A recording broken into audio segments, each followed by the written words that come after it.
Selamat pagi, salam jumpa melalui Renungan Harian Toraya.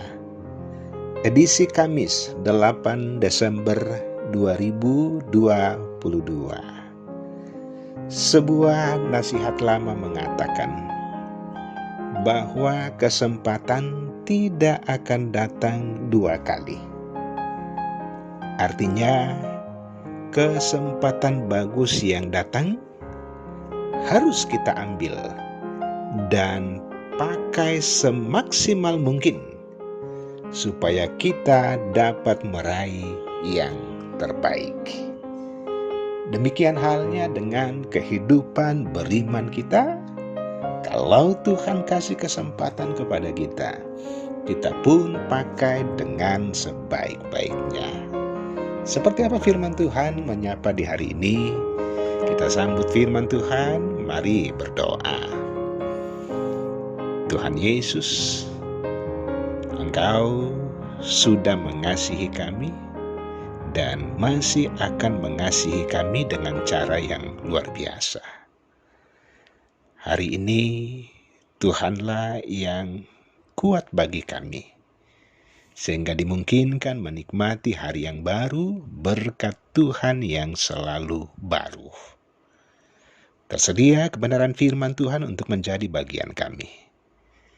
Tuhan tuntun, Tuhan sertai kami, supaya firman ini mensukacitakan kami, firman ini menjadi dasar kehidupan kami hari ini dan seterusnya.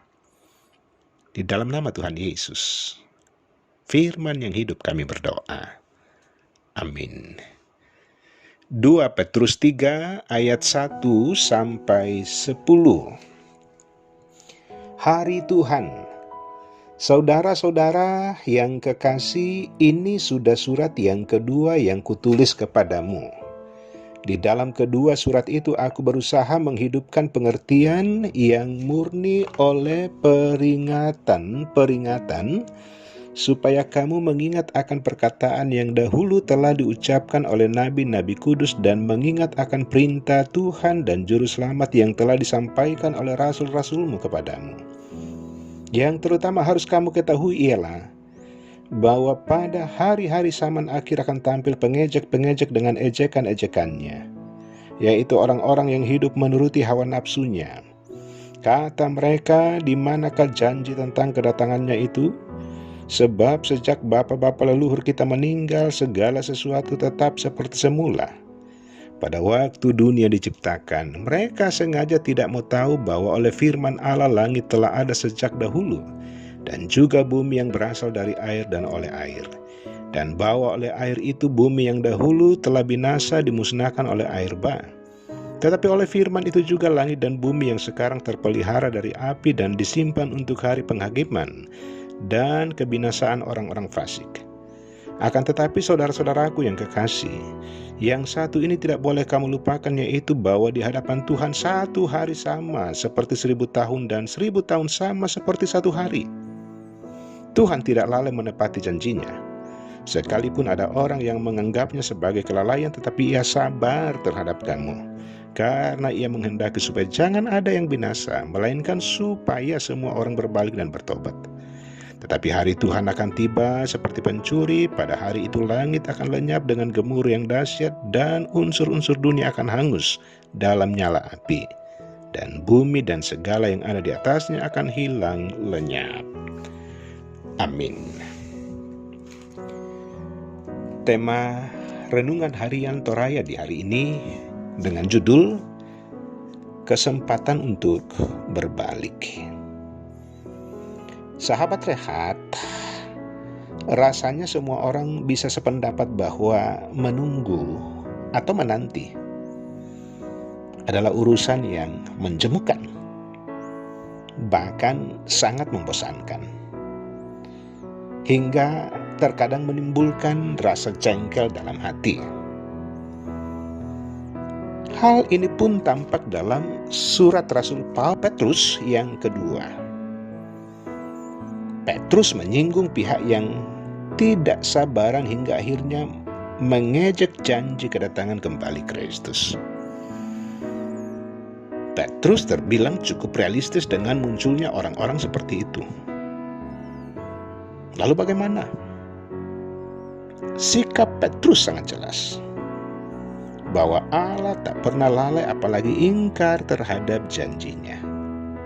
Ia menjelaskan bahwa perkaranya bukan soal kapan Yesus datang sebab tak ada yang benar-benar mengetahuinya. Bahkan Petrus menggambarkan kedatangannya seperti pencuri yang tidak dapat diprediksi dan siapapun kapan akan datang mencuri. Yang jelas bahwa ia pasti akan datang kembali.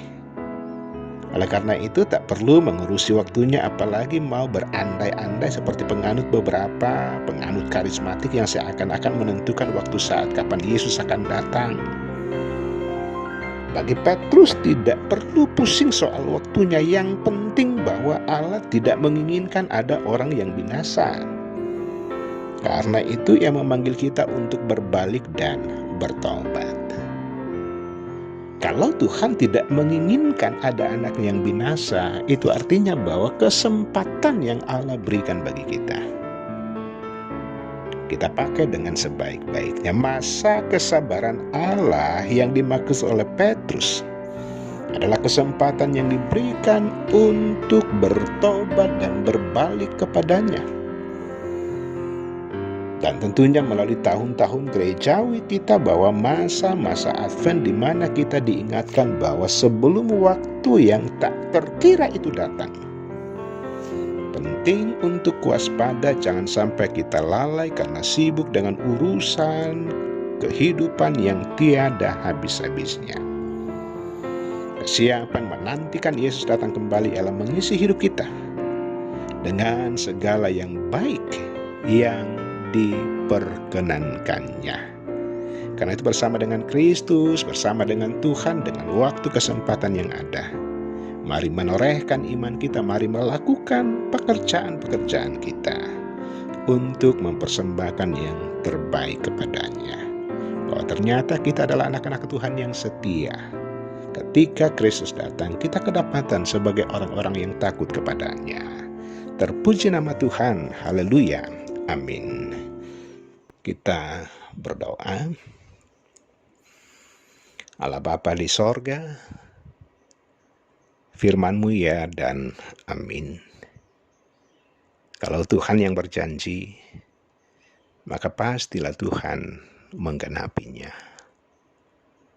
Persoalan pada diri kami sebagai anak-anak Tuhan, apakah kami serius, apakah kami sungguh-sungguh memaknai masa-masa kesabaran Allah bagi kami. Untuk memaknai kehidupan ini, untuk memaknai iman pengharapan kami di hadapan-Mu.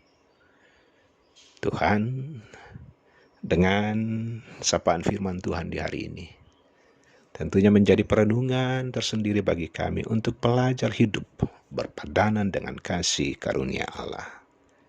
Bapa di sorga, Tuhan kiranya terus mengasihi setiap anak-anak Tuhan yang hari ini sungguh dalam keterbatasan karena banyaknya masalah, karena intensnya persoalan-persoalan kehidupan. Bahkan ada saja anak-anak Tuhan yang dalam kelemahan fisik ataukah juga karena pikiran yang lemah. Mohon kuat kuasa jamahan Tuhan untuk menjamah mereka. Bersama dengan Tuhan ada pemulihan. Keluarga yang berduka, pribadi-pribadi dalam merasakan dahsyatnya ditinggal orang-orang terkasih. Allah pun sanggup memberikan kekuatan dan ketabahan bahwa sekalipun berjalan dalam lembah kekelaman, Engkau tetap pertolongan yang luar biasa. Lanjutkan kasih dan setia-Mu di sepanjang hari ini. Biarlah firman Tuhan saja yang berbicara di sepanjang kehidupan kami. Di dalam nama Tuhan Yesus kami berdoa. Amin. Sahabat Rehat yang diberkati Tuhan Yesus, demikian sapaan firman Tuhan. Tuhan Yesus memberkati.